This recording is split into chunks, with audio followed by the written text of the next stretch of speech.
হুম। Good morning. লাইভটা জেলা group এবং কেস আপডেট গ্রুপে একটু শেয়ার করবে।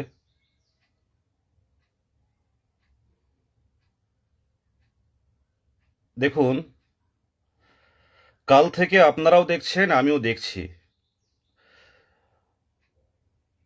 শুধু দেখছি মানে আমরা যারা একসাথে প্রথম থেকে যে আইনি এবং রাজপথের লড়াই জারি রেখেছিলাম,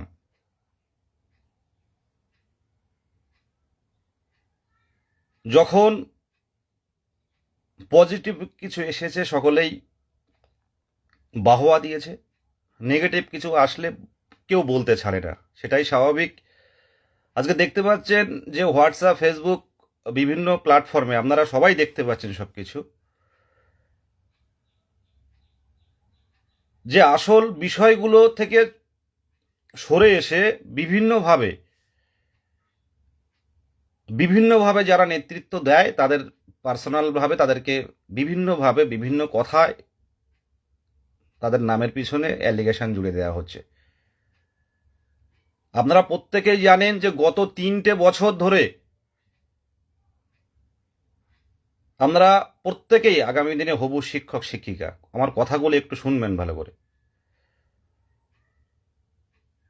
কিছু ক্যান্ডিডেট আছে যারা নিয়োগে অংশগ্রহণ করতে পারেনি, তাদের একটা সংঘবদ্ধ রাগ আমাদের উপরে আছে সোশ্যাল মিডিয়াতে, সেটা আপনারা ভালো করেই জানেন। তার সাথে সাথে কিছু ক্যান্ডিডেটের কিছু প্রতিহিংসা আছে, যেগুলো ভালো সময় তাদের দেখা যায় না, কিন্তু খারাপ সময়ে তারা কিন্তু বেরিয়ে পড়ে, তাদের আসল রূপটা বেরিয়ে পড়ে, বিভিন্ন গ্রুপে বিভ্রান্ত ছড়ায়। আজ এত বিপ্লবী বিশাল বিশাল লাইন লিখে হোয়াটসঅ্যাপ, ফেসবুকে ছড়িয়ে দিচ্ছে, ছেলে মেয়েদের মধ্যে বিভ্রান্ত ছড়িয়ে দিচ্ছে। সেই সব বিপ্লবীরা কোথায় ছিল? তারা কেন বসে থাকে না? কেন বসে থাকে তারা তখন? আজ যে কটা মানুষ, যেসব বিপ্লবীদের দেখতে পাচ্ছেন, কটা মানুষ 3 বছর ধরে আমরা যখন আন্দোলন করে এসেছি, কয়েক হাজার ক্যান্ডিডেট, কটা মানুষ আমাদের পাশে ছিল, কতজন শিক্ষক পাশে ছিল আমাদের?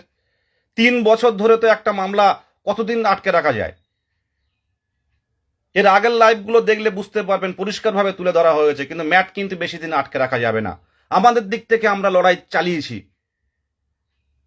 আমাদের দিক থেকে আমরা লড়াই চালিয়েছি, বারবার বলছি। আপনারা যারা হেয়ারিং দেখেননি, লাস্ট দুটো হেয়ারিং দেখলে বুঝতে পারবেন।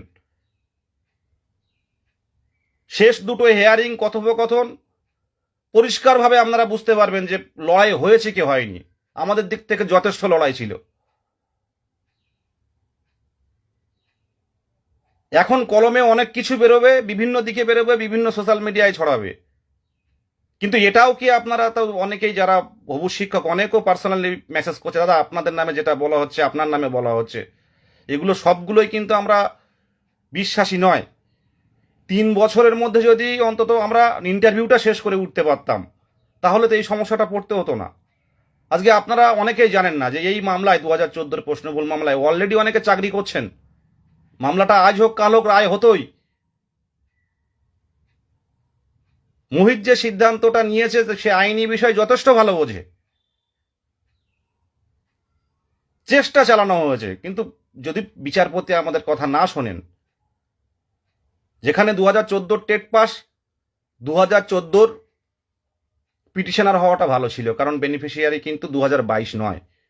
আমি বিষয়গুলো একটাই লাইনে বললাম।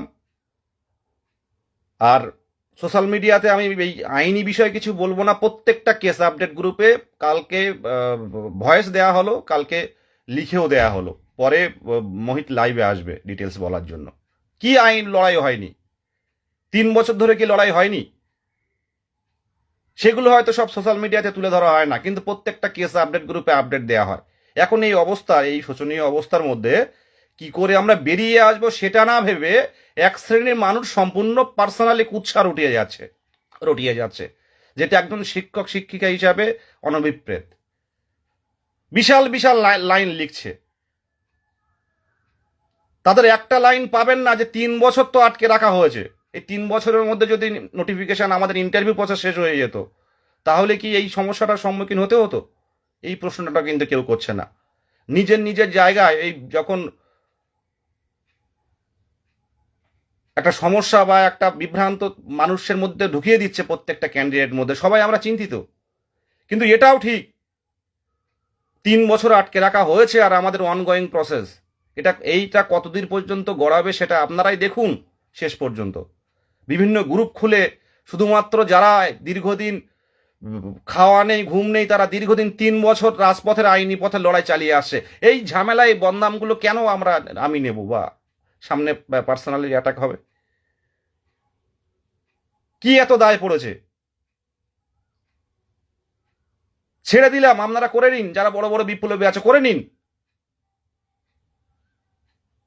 এখান থেকে কি করে বেরোতে পারবো সেটা না ভেবে শুধুমাত্র বিভিন্ন হোয়াটসঅ্যাপ গ্রুপ খুলতে তো পয়সা লাগে না, ফেসবুকে পোস্ট শেয়ার করতে পয়সা লাগে না, যার যা প্রতিহিংসা ছিল আগামী মানে অতীতে সেই হিংসার ফলাফল এখন বহিঃপ্রকাশ হচ্ছে। কিন্তু একজন যারা এই এলিগেশন আনছে আমার সাথে, আমি বলেছি আমার সাথে পার্সোনালি কন্ট্যাক্ট করো।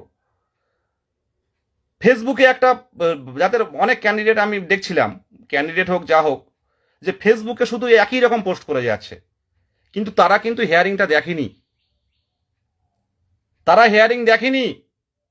যথেষ্ট চেষ্টা করা হয়েছে।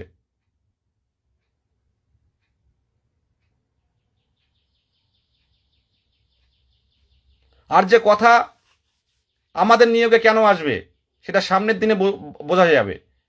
2014 টেট যারা অলরেডি যারা চাকরি করছে, একদল তো চাকরি করছে, এরাও চাইবে ঢোকার, কিন্তু আমাদের দিক থেকে আমরা চেষ্টা করব কেন ঢুকবে, কারণ এটা একটা অনগোয়িং প্রসেস। অলরেডি ইন্টারভিউ শুরু হয়ে গেছে বেশ কয়েকটা জেলার।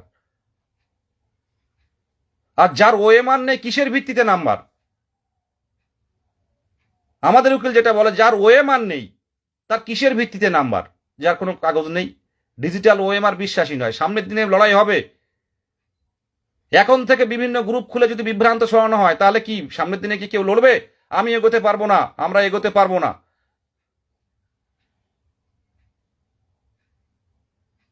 একভাবে কাল থেকে চুপ হয়ে শুধু দেখছি যে যারা হবু শিক্ষক, সামনের দিনে শিক্ষক শিক্ষিকা আসবে, কিছু কিছু ক্যান্ডিডেটরা চুপচাপ আছে, বুঝতে পারছে তারা যে 3 বছর তো কেসটা চালানো হয়েছে, 3 বছর প্রথম থেকে বলে আসা হচ্ছে যে ম্যাটে কিন্তু রায় আসবে, তোমরা আন্দোলনে আসো, আন্দোলনে আসো, ম্যাটে রায় আসলে কিন্তু কিছু করা যাবে না।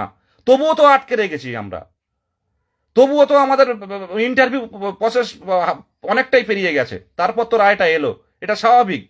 বোর্ডও চেষ্টা করছে ভালো করে যে ওএমআর ইস্যু চলে আসছে, ওএমআর ইস্যু আসলে পরবর্তীকালে অন্যান্য ক্ষেত্রে সমস্যা তৈরি হতে পারে, তাই তারাও চেষ্টা করছে যে আমরা নাম্বার দেব। কাদের নাম্বার দেবে? যারা অ্যাটেন্ড করেছে তাদের দেবে, বা যারা অনেকে কি যাদের নাম্বার দেবে তাদের কি ট্রেনিং করা আছে, তাদের কি বয়স আছে, তারা আবার 22-এর টেট পাস হতে পারে? যারা এই লাইনে এসছে তারা কিন্তু ম্যাক্সিমাম ক্যান্ডিডেট কিন্তু 22-এর টেট কোয়ালিফাই করে আছে। আপনারা বিভ্রান্ত হচ্ছেন কেন? দেখুন না শেষ পর্যন্ত কি হচ্ছে। আজকে 4 মাস বলেছে। আজকে যারা স্পেশাল এডুকেটর যারা আছে তাদের কাছে জিজ্ঞাসা করুন তো সুপ্রিম কোর্টের অর্ডার ছিল কতদিন তাদের নিয়োগের বিষয়ে, আর কত বছর পর তাদের নিয়োগ হচ্ছে? পর্ষদ কি অর্ডার মানে? আমরা আমাদের দিক থেকে চেষ্টা করব, খুব দ্রুত পর্ষদে যাচ্ছি, আমরা আমাদের দিক থেকে চেষ্টা করব। এটা না ভেবে শুধু ডাইরেক্ট বিদেশ গাজী কি করেছে, বিদেশ গাজী কই করেছে, এটা বলে তো লাভ নেই। যে প্রতিহিংসাগুলো ছিল পিছনের দিনের ছোটখাটো বিষয় নিয়ে, সেইগুলো এখন বের করলে হবে? এই কিছু মুষ্টিমেয় কিছু ক্যান্ডিডেট এগুলো ছড়াচ্ছে, আর যারা ফেসবুকে রিচ বাড়াতে চায় তারা এগুলো ছড়াচ্ছে। আমি কাল থেকে শুধু দেখছিলাম যে মানুষগুলো ফেসবুকে রিচ, বিভিন্ন কথা, বিভিন্ন কমেন্ট। কি লড়াই হয়নি? 3 বছর ধরে লড়াই হয়নি? সবকিছু তুলে ধরা হয়নি বলে আপনারা বুঝতে পারছেন না, কিন্তু যারা কেস আপডেট গ্রুপে আছে তারা জানেন। যাদের অনেকে মেসেজ করছে হোয়াটসঅ্যাপে আমি দেখতে পাচ্ছি, দাদা কি হলো, এটা হলো কেন, এটা তো হওয়া ঠিক ছিল না। তার নাম্বারটা আমি সেভ করে দেখলাম সে আমাদের কোনো গ্রুপে নেই। তাহলে ভাবতে পারছেন? তাতে যারা প্রশ্ন তুলছে তারা কোনো গ্রুপে নেই, তারা কোনোদিন ফান্ডিং করেনি। আর কিছু ক্যান্ডিডেট আছে মানুষের ভালো সহ্য করতে পারে না। ঐক্যমঞ্চ এখনো পর্যন্ত ঐক্যবদ্ধ আছে, এখনো পর্যন্ত চোখে চোখ রেখে আন্দোলনটা জারি রেখেছে। ইন্টারভিউ ছিল বলে হয়তো আন্দোলন হয়নি, সবাই আসেনি। সামনের দিনে চলবে। ভেঙে চৌচির করে দিলে সামনের দিনে কি করে হবে? আরে ফেসবুক লাইভ আমি দেখছিলাম কয়েকটা কমেন্ট, আমি ফেসবুকে এইসব নেগেটিভ জিনিস দেখি না, কিন্তু কয়েকজন আমাকে বলে দাদা একটু দেখো, বড় বড় পোস্ট, বড় বড় পোস্ট করা হচ্ছে। তাদের কাছে জিজ্ঞাসা করুন তো যে আপনারা কি করেছেন। জানি না চাকরি পাবো কি পাবো না, সেটা পরে আসছে যে ভ্যাকান্সি, কিন্তু আপনারা কি করেছেন? ফেসবুকে বড় বড় পোস্ট করছেন, কোথায় অবদান রেখেছেন? সবার তো হাত খোলা, যে কেউ কাজ করতে পারে সোশ্যাল মিডিয়াতে, এই রাজপথে, আইনি পথে। তারা কাজ করছে না কেন? শুধুমাত্র একটা নেগেটিভ বিষয় আসলে সেটা নিয়ে বিভ্রান্ত শুরু হবে। আর মামলায় তো হার জিত আছে। আজকে আপনাদের কাছে আমি আরেকটা প্রশ্ন তুলছি, আমি আইনি বিষয়গুলো আমি দেখি না, তবুও আরেকটা প্রশ্ন তুলছি। আজকে এই 32,000 টিচার প্রাইমারি, আমি চাই না কারো চাকরি যাক, ভালো করে শুনবেন, 32,000 মামলা কি থাকার কথা ছিল? 32,000-এর যে চাকরি 2014 টেটের, সেটা কি অ্যাকচুয়ালি আমরা কি সাধারণ ক্যান্ডিডেট আমরা কি ভেবেছিলাম যে এই চাকরিটা থাকবে? রায় কি হলো? রায় তো একদম পুরো উল্টো রায় এলো। দেখতে পেলেন তো আপনারা, সবাই তো বিভিন্ন দিকে লেখালেখি কাগজপত্র পড়ে আমরা ভাবছিলাম যে 26,000-এর মতো হয়তো 32,000-এর ব্যাপারটা হবে। আমি চাই না কারো চাকরি যাক, কিন্তু সেই রায়টা কি হলো? আপনারা প্রশ্ন নিজের কাছে করুন তো যে এই রায়টা কি হলো। বারবার তো বলে আসা হয়েছে যে এই ম্যাটে আর বেশি দিন ধরে রাখা যাবে না, আপনারা আন্দোলনে আসুন, আন্দোলনে আসুন, আমাদের নিয়োগটা হয়ে যাক। তবুও আমরা অনেকটাই সাকসেস, আমাদের প্রসেস হাফ পেরিয়ে গেছে। সামনের দিনে কলকাতায় অনেকগুলো, কলকাতা হাইকোর্টে অনেকগুলো মামলা আছে 2014 বিষয়ে, সেই মামলাগুলো দেখতে হবে। 4 মাস বলেছে, ওটা 1 বছরে হয় কিনাও সেটা দেখুন, সেটা দেখুন, অপেক্ষা করুন। বিভ্রান্ত হচ্ছেন কেন? ভেঙে পড়ছেন কেন? আজকে ভেঙে পড়ে যদি সবকিছু অফ করে দেওয়া হয়, আজকে ভেঙে পড়ে, আজকে যে অসময়ে যখন আমাদের নোটিশ আসছিল না, তখন থেকে যখন নোটিশ এলো, কম ভ্যাকান্সি দিল, তারপরেও যখন 500 জন করে ইন্টারভিউ নিচ্ছে, কে ফেসবুক লাইভ করে বলে প্রতিবাদ করেছে বলুন তো? প্রত্যেকেই তো সব নিজের নিজের জায়গায় ভালো হচ্ছে। প্রতিবাদটা আমি সামনে লাইভ করে করেছি অসময়ে, এই ভোটের সময় লাইভ করে করে বলেছি আমি যে আমরা এই করব এই করব। কার ক্ষমতা রয়েছে বলুন? আমি তো একটা শ্রেণীর মানুষের কাছে অলরেডি খারাপ হয়ে আছি।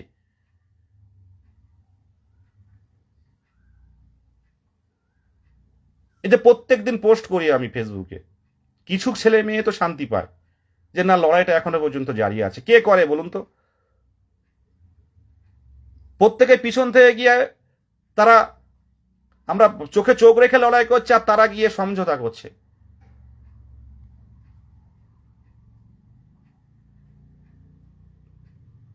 কারা করছে বলুন? বিভিন্ন গ্রুপ তো সোশ্যাল মিডিয়াতে আছে, এখনো দেখতে পাবেন।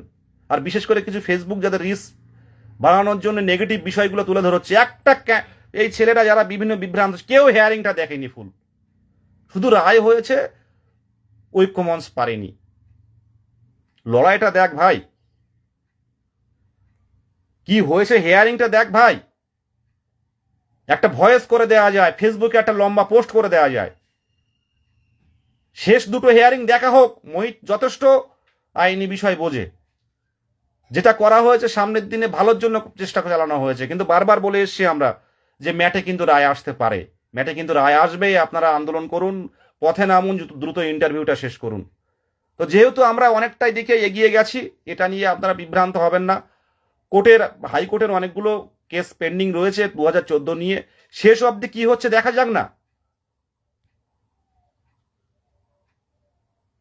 আমাদের নিজস্ব টিউশনি পড়ানো নেই, সারাদিন টিউশনি পড়াই না, আমাদের চলতে হয় না, তবুও সারাক্ষণ বিভিন্ন পথে আমরা বলে যাচ্ছি, বিভিন্ন অফিসে যাচ্ছি আমরা। রায় আজ হোক কাল হোক হতো, আমরা অনগোয়িং প্রসেসে আছি। সামনের দিনে দেখা হবে আমাদের নিয়োগে জটিলতা তৈরি হয় কিনা, সেই চেষ্টাটা আমাদের চালাতে হবে। কিছুটা হলেও আমরা কিন্তু এখনো সেফ জোনে আছি। আর যারা বিশাল বিশাল পোস্ট করে, তাদের কাছে প্রশ্ন করুন যে আপনারা এতদিন কোথায় ছিলেন? এই 3 বছর তো তারা আটকে রেখেছে। আমাদের হিসেবে তো ফেব্রুয়ারি মার্চের মধ্যে তো শেষ হওয়ার কথা ছিল ইন্টারভিউ। যদি সরকার ডিলে করে দেয়, আমরা কি করতে পারি? আজকে যারা বড় বড় কথা বলছে, বারে বারে মেসেজ করছে, বিভিন্ন বিভ্রান্ত, বিভিন্ন নেগেটিভ কমেন্ট করছে, অনেকেই দেখুন কোনোদিন আন্দোলনে আসেনি। আমরা এখনো পর্যন্ত ফোকাস রেখে দিয়েছি যে ভ্যাকান্সি বৃদ্ধি করতে হবে, দ্রুত নিয়োগ করতে হবে? কোন গ্রুপটা করে বলুন তো? শুধু ফলোয়ার দেখে, মানুষের কমেন্ট দেখে চারিদিকে নেগেটিভ ছড়ানো, আর পিছনে লাগা, আর প্রতিহিংসা পরায়ণ পোস্ট করা, আর পিছনের রাগগুলো তুলে ধরা। সবাই নিজের নিজের জায়গা থেকে শুরু করবে, মানে চেষ্টা করছে। এক্সট্রা কারিকুলামের ব্যাপারটা নিয়ে বলি আমি, ডেপুটি সেক্রেটারির কথা শুনে সবাই চেষ্টা করেছে, প্রত্যেকে নিজের নিজের জায়গা, 1:1 লড়াই।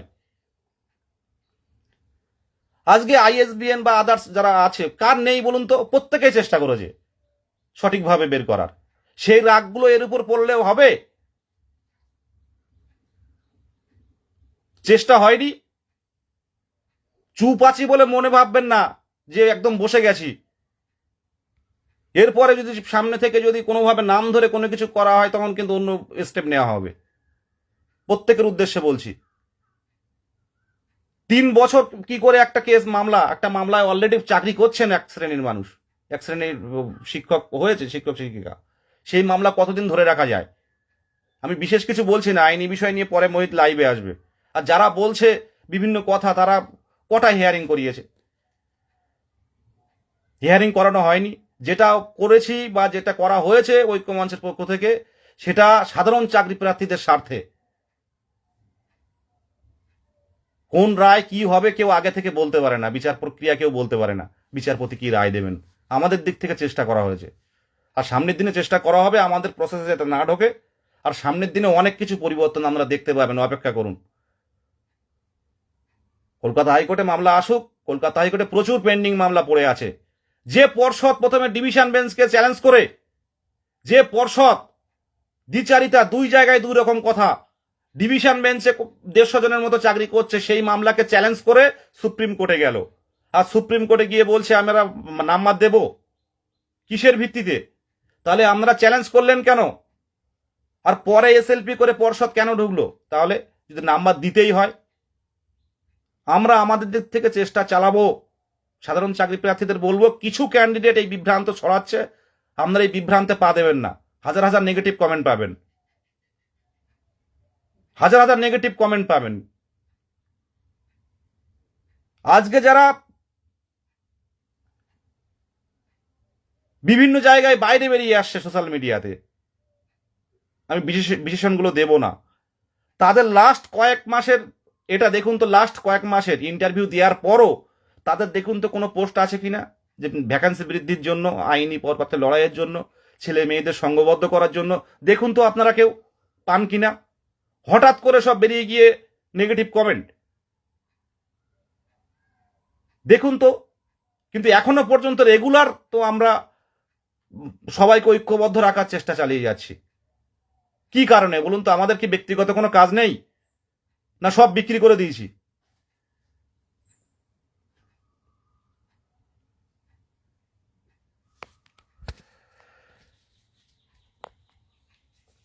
আমরা হবু শিক্ষক শিক্ষিকা, কয়েকজনের বিভ্রান্তমূলক পোস্ট, কয়েকজনের বিভ্রান্তমূলক কথা শুনে আপনারা বিভ্রান্ত হবেন না।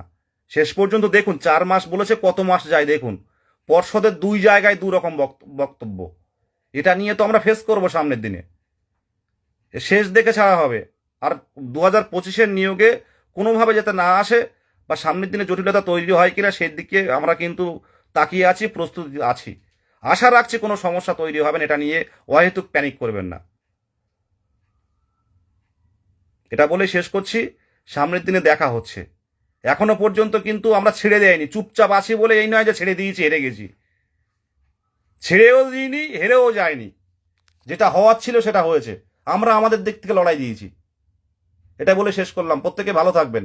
আর হবু শিক্ষক শিক্ষিকা নিজের বুদ্ধির দ্বারাই দেখুন, পিছনের প্রতিহিংসাগুলো, কিছু শ্রেণীর ক্যান্ডিডেট এখন হোয়াটসঅ্যাপ গ্রুপ খুলতে পয়সা লাগে না, ফেসবুক পোস্ট করতে পয়সা লাগে না, সেগুলো করে যাচ্ছে। 3 বছরে কি ছিল বলুন? 3 বছরে কতবার আন্দোলনে এসছে? 3 বছর তো এটা আটকা রাখা হয়েছে। 3 বছর, এই 3 বছরের মধ্যে যদি আমাদের প্রসেস শেষ হয়ে যেত, তাহলে কি এই কথাগুলো আসতো? কার কাজ আছে, কাজ নেই বলুন তো? প্রত্যেকেই তো চেষ্টা করছে, প্রত্যেকেই আমরা ভালো নাই আজকের দিনে। সামনের দিনে ভ্যাকান্সি বৃদ্ধি, আর যাতে এরা না আসে, আসার সম্ভাবনা খুবই কম। পর্ষদের বিভিন্ন জায়গায় বিভিন্ন বক্তৃতা, বিভিন্ন বক্তব্য, সেটা আমাদের তুলে ধরা হবে। ওএমআর নেই কিসের নাম্বার, সেগুলো বের করা হোক আগে। জটিলতা তৈরি, ওএমআর জটিলতা তৈরি হওয়ার আগেই পর্ষদ 2009 সালের মতো হাত তুলে নিল। 2009 সালে যেমন পরপর চাকরি দেয়া হলো, যখন প্রশ্ন করা হলো বিচারক, তখন বলল যারা তাহলে বঞ্চিত হয়েছে প্রত্যেককে চাকরি দিন। 2009-এর সেই আইনি পথে কিন্তু অনেকেই চাকরি পেয়েছে, আপনারা জানেন। যারা পড়াশোনার মধ্যে ছিল না তারাও অনেকে চাকরি পেয়েছে। ঠিক 2014-র ব্যাপারটা জল ঘোলা হওয়ার আগেই তারা হাত তুলে নিচ্ছে যে আমরা নাম্বার দেব। যদি নাম্বারই দিয়ে থাকেন তাহলে ডিভিশন বেঞ্চে তাহলে আপনারা চ্যালেঞ্জ করলেন কেন? আমি ডিটেলস বলছি না, সামনের দিনে দেখা যাবে। তবে এক শ্রেণীর ক্যান্ডিডেট বলবো না, যারা নিয়োগে আসতে পারেনি তারাও বিভ্রান্ত ছড়াচ্ছে, ফেসবুকে কমেন্ট করছে। প্রত্যেকেই কিন্তু 22 স্টেট পাস না। আর কিছু শ্রেণীর আছে, প্রতিহিংসা আছে ভিতরে, শুধু দেখে যায়। যখন পজিটিভ রায় আসে, যখন পজিটিভ কিছু আসে, তখন তারা তাদের দেখতে পাবেন না। যখন নেগেটিভ কোনো কিছু তৈরি হবে তখন তাদের দেখতে পাবেন, তারা বেরিয়ে আসবে। নিজের বুদ্ধি দিয়ে করুন। 3 বছর কিন্তু এটা কিন্তু 3 বছর আমরা সময় পেয়েছিলাম। সেই 3 বছরে কিন্তু কিছু আমাদের নোটিফিকেশন এসছে, কিন্তু আমাদের ইন্টারভিউ শেষ করতে পারিনি আমরা। সামনের দিনে দেখুন না কতজন আসে। 4 মাস বলেছে, সেটা 12 মাসে গিয়ে দাঁড়ায় কিনা। আমরা আমাদের দিক থেকে চেষ্টা করব। বসে নেই, আমারও চাকরিটা দরকার। প্রত্যেকেরই যারা আছে প্রত্যেকেরই চাকরিটা দরকার। আমরা চাইবো যে ম্যাট থেকে নাম্বার আসুক, কিন্তু এই লাস্ট কয়েকটা দিন বলে আসি আমরা, ম্যাটে কিন্তু নাম্বার দেওয়ার সম্ভাবনা আছে। কেসটা অন্যদিকে ঘুরছে। ওএমআর ইস্যু হয়ে গেলে জিনিসটা অন্যদিকে চলে যাবে। তাই আগে ভাগে পর্ষদ হাত তুলে নিল। কিন্তু আমরা ছাড়বো না, আমরা কিন্তু শেষ পর্যন্ত দেখব। চাকরি কি হবে জানি না। যখন পথে নেমেছি, আমার অনেকেই বলেন যে দাদা তোমার এগুলো নেমে ফালতু কথা শোনার কি দরকার, ফালতু তোমার কথা বল, লোকের সামনে লোকে বিভিন্ন বিভ্রান্তমূলক কথা, তুমি এত পরিশ্রম করবে তারপরেও কথা শুনবে, কি দরকার, ছেড়ে দিন। তো এখন আজকে এসে মনে ভাবছি যে এইসব কিছু ক্যান্ডিডেট, নাম গুটি কয়েক, এদের এই বিভ্রান্তমূলক পোস্ট দেখে ভাবছি ছেড়ে দেওয়াই ভালো। কিন্তু এটাও ভাবছি তার পাশাপাশি কিন্তু অনেকেই আমাকে পার্সোনালি মেসেজ ফোন করছে যে দাদা 3 বছর তো সুযোগ দিয়েছে, আপনি আপনার দিক থেকে চেষ্টা করুন। আপনিও একটা ক্যান্ডিডেট, আমিও একটা ক্যান্ডিডেট। কেউ চাইবে না কেউ আসুক নতুন করে, সেই জায়গাটা তৈরি হবে। আর প্রত্যেকে যারা কেস আপডেট গ্রুপে আছেন, প্রত্যেকেই গতকালকে আপডেট দেওয়া হয়েছে। আর যারা কোনো কেস আপডেট গ্রুপে নেই তারা ফেসবুকে আপডেট পাবে না, ফেসবুকে শুধু নেগেটিভ কমেন্ট করে যাবে, ফেসবুকে নেগেটিভ কমেন্ট করে যাবে। আমরা আমাদের দিক থেকে চেষ্টা করেছি। মোহিত যথেষ্ট আইনি বিষয় বোঝে, সেও ভেবেছে। লড়াই কিন্তু হয়েছে। যারা হিয়ারিং দেখেননি তারা কিন্তু বুঝতে পারছেন না। বিশ্বাস রেখেছেন, বিশ্বাস রাখুন, শেষ পর্যন্ত দেখুন কি হচ্ছে। 4 মাসের বিষয়টা যারা পরে লাইভে আসছে বলছি, 4 মাস হবে। আজকে সুপ্রিম কোর্ট অর্ডার দিয়েছিল যে স্পেশাল এডুকেটর নিয়োগ করতে হবে। কতদিন পর নিয়োগ হচ্ছে, এখনো হয়নি নিয়োগ। তাই পর্ষদ কি করে দেখুন, পর্ষদে আমরাও যাব। এটাই বলে শেষ করলাম। প্রত্যেকে ভালো থাকবেন, পজিটিভ থাকুন। আশা রাখছি আমাদের নিয়োগে কোনো প্রভাব পড়বে না। আর সামনের দিনে অনেক জটিলতা তৈরি হবে তারা যদি আসতে চায়। আমরা আমাদের দিক থেকে যথেষ্ট চেষ্টা করব। যেটা হয়েছে এটা হওয়ারই ছিল, অনেক আগেই বলা ছিল। আমরা আইনি পথে চেষ্টা করেছি। এখন অসময়ে অনেকে অনেক কিছু বলবে, অসময়ে অনেক কিছু, অনেক বড় বড় ডায়লগ দেবে, কিন্তু কেউ আপনার পাশে দাঁড়াবে না। প্রত্যেকেই থাকুন আর এই বিভ্রান্তিমূলক গ্রুপ আর বিভ্রান্তিমূলক পোস্ট অ্যাভয়েড করুন। এটা বলে শেষ করলাম।